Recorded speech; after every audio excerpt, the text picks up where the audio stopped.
হাত আগাইলে কি বেশি হয়, পিছিয়ে তো সবাই পায়। হাত উঠাবে না কেউ, হাতটা তো বেশি হচ্ছে। ভিডিও খালি করবো আমি, নামাও না। আমি প্রথমেই এই দিনাটা আপামর যে জনগণ আজকে আমাকে যে শুভেচ্ছা দেওয়ার জন্য এসছেন, আমি সকলকে ধন্যবাদ এবং কৃতজ্ঞতা জানাচ্ছি। আমি যখন ট্রেনে ছিলাম অনেকবার ফোন আসছিল, সকাল থেকেই আপনারা অপেক্ষা করছিলেন। দিনাটা স্টেশনে কাতারে কাতারে মানুষ, সেখানে একদম কিঞ্চিতে ভরা। অনেকে বলছে ঢুকতে পারছে না, কিন্তু ট্রেনটা অনেক লেট হয়েছে, আসতে যার জন্য অনেক দেরি হয়ে গেল।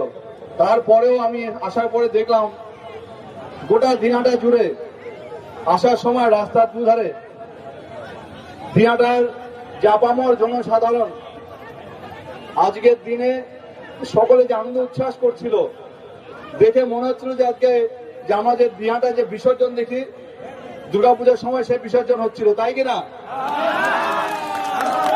কিন্তু বিসর্জন তো হলো, কার বিসর্জন হলো?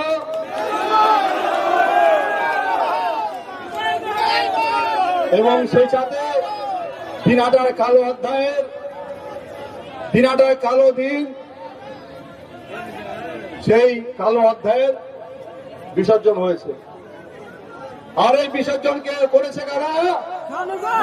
দিনাটার আপামর জনগণ। ব্যক্তি কেউ বড় নয়, জনগণ শেষ কথা বলে, এটা তার প্রত্যক্ষ প্রমাণ।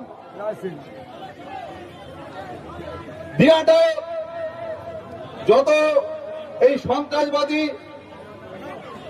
যারা অন্যায়কারী, তাদের সামনে কোনোদিনও হাজারের মাথা ঝোঁকেনি, আগামী দিনেও ঝুঁকবে না। আপনারা আমাকে ভোট দিয়ে জিতিয়েছেন, আপনারা আমাকে বিধায়ক বানিয়েছেন। এই মাথা যদি ঝোঁকে তাহলে আপনাদের সামনে ঝুঁকবে।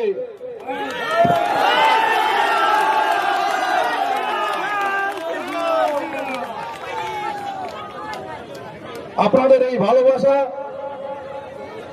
এই কৃতজ্ঞতা আমি সারা জীবন মাথায় করে রাখবো। এবং সেই সাথে বলছি,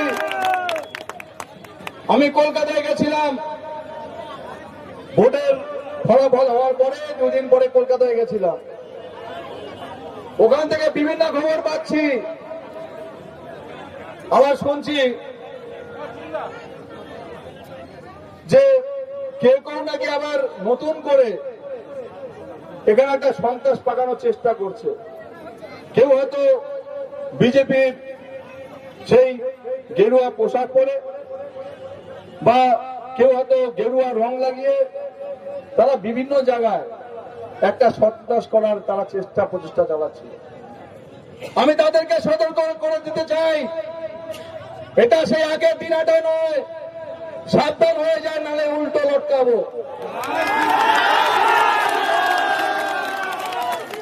এই দিনাটা নতুন দিনাটা। এতদিন ধরে যে আপনারা ওই মোটর সাইকেল নিয়ে 10টা 50টা মোটর সাইকেল নিয়ে দাবাদাবি করতেন, আর যেন কোনদিন আমি না দেখি দিনাটা। আমি যতদিন বিধায়ক আছি ততদিন অন্তত সাবধান হয়ে যান। আর আপনারা যাকে অভিভাবক বলতেন, যিনি স্বঘোষিত অভিভাবক ছিলেন, কে ছিলেন স্বঘোষিত অভিভাবক? উনি কোথায়? কোথায়? কখন পালিয়েছে? কিসে পালিয়েছে? রাতের অন্ধকারে অ্যাম্বুলেন্সে পালিয়েছে। তো যারা যারা ওনাকে অভিভাবক মানতেন, আপনাদের অভিভাবক বুঝিয়ে দিয়েছে যে দিনহাটায় থাকা যাবে না। রাতের অন্ধকারে অ্যাম্বুলেন্সে ভেগেছে, আপনারা ভালো ভালো কেটে পড়ুন, ভালো ভালো করতে পারুন, যারা অভিভাবক মেনে এবং অভিভাবককে সামনে রেখে যে অন্যায় কাজগুলি করতেন সেগুলো আর কিন্তু দিনাটায় চলবে না। কোনো অন্যায় চলবে না দিনাটায়।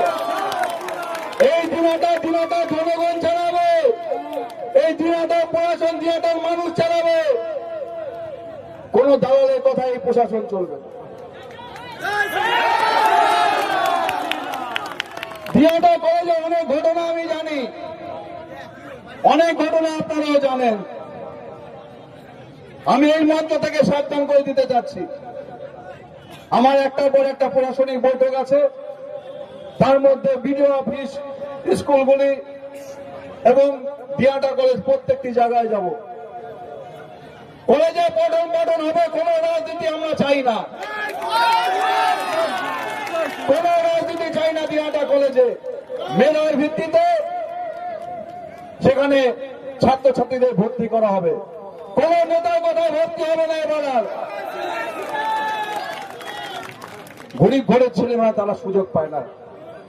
টাকার বিনিময়ে দেখবেন সেই অনার্স গুলো এতদিন ধরে তারা বিক্রি করে আসছে। আর যা গরিব ঘরের ছাত্রছাত্রী তাদের ভালো রেজাল্ট থাকা সত্ত্বেও তারা সুযোগ পায়নি। আপনারা তাদেরকে সুযোগ দেবেন না। মেধার ভর্তিতে আমরা ভর্তি করবো দিয়াটা কলেজে। স্কুলগুলোতে এতদিন ধরে সেই নেতাদের কথা লিস্ট করে করে নাকি ভর্তি করা হতো। আমি প্রত্যেকটি স্কুলে যাব, এবার দেখবো কোন নেতার কথায় ভর্তি হয়।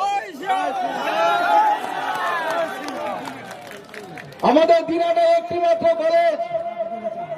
আপনারা এতদিন ধরে জায়গা দেখলেন, চাঁদা উঠালেন, কোটি কোটি টাকা উঠালেন, টাকা কোথায় গেল, জায়গা কোথায় গেল, শিলান্যাস করলেন।